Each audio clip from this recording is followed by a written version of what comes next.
एक प्रतापी राजा के 3 बेटे थे। उन्हें सुयोग्य बनाने के लिए राजा ने उनकी शिक्षा दीक्षा की सर्वश्रेष्ठ व्यवस्था की।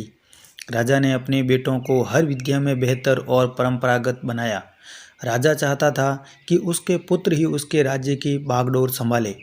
जब राजा बूढ़ा हो गया तो उसने अपने सभी पुत्रों को अपने पास बुलाया और उनसे कहा कि पुत्र, हमारे राज्य में नाशपाती का एक भी पेड़ नहीं है, इसलिए मैं चाहता हूँ कि तुम सभी एक पेड़ की खोज में जाओ और वापस आकर मुझे बताओ कि वह कैसा होता है।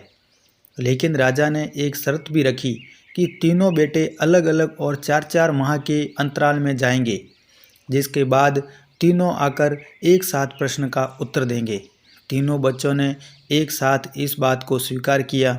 राजा का बड़ा बेटा सबसे पहले गया, उसके बाद मंझला गया, उसके बाद सबसे आखिरी में छोटा बेटा गया। सभी अपनी अपनी खोज करके पिता के पास वापिस आए। राजा ने सभी से बारी बारी से प्रश्न पूछा कि वृक्ष कैसा होता है। सबसे बड़े बेटे ने उत्तर दिया और कहा कि पिताजी, पेड़ बहुत अजीब है। उसके न तो कोई पत्ती है न कोई फल है, वह एकदम सूखा है। यह सुनकर तुरंत ही मंझले बेटे ने कहा कि ऐसा नहीं है, वृक्ष बहुत हरा भरा होता है लेकिन उसमें फल नहीं लगते। बस यही एक बहुत बड़ी उस वृक्ष में कमी है। यह सुनकर तुरंत ही छोटा बेटा बोला कि मेरे दोनों भाई किसी दूसरे वृक्ष को देखकर आ गए हैं। नाशपाती का पेड़ तो हरा भरा होता है और फलों से लदा हुआ होता है, मैंने खुद देखा है। तीनों बेटे अपनी अपनी बात पर अड़ गए।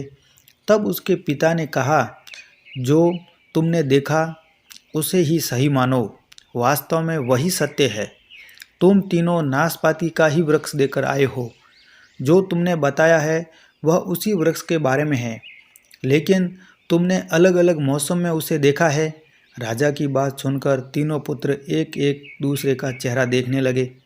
राजा आगे कहने लगा, पुत्रों, मैंने जानबूझकर तुम तीनों को अलग अलग मौसम में भेजा था। ऐसा मैंने जीवन की एक गहरी सीख देने के लिए किया था। पहली, कि किसी भी चीज़ को एक बार देखकर या जांचकर उसके बारे में कभी पूरी जानकारी प्राप्त नहीं होती है। किसी भी व्यक्ति या वस्तु के बारे में पूरी जानकारी प्राप्त करने के लिए उसका अवलोकन लंबे समय तक करना पड़ता है। किसी के बारे में राय जल्दी नहीं बनानी चाहिए। दूसरी, हर मौसम हमेशा एक सा नहीं रहता।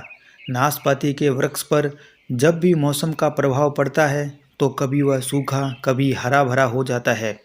ऐसे ही जीवन में उतार चढ़ाव, सुख दुख, सफलता और असफलता का दौर आता रहता है। ऐसे में हमको हिम्मत कभी नहीं हारनी चाहिए। मौसम की तरह बुरा समय भी गुजर जाता है। और तीसरी बात, कि विवाद में तब तक नहीं पड़ना चाहिए जब तक कि आपको दूसरे पक्ष के बारे में पता न हो। दूसरे पक्ष के बारे में पता होना बेहद ज़रूरी है, क्योंकि इससे व्यक्ति का ज्ञानवर्धन होता है। ऐसी ही कहानियाँ देखने के लिए आज ही हमारे इस चैनल को सब्सक्राइब करें।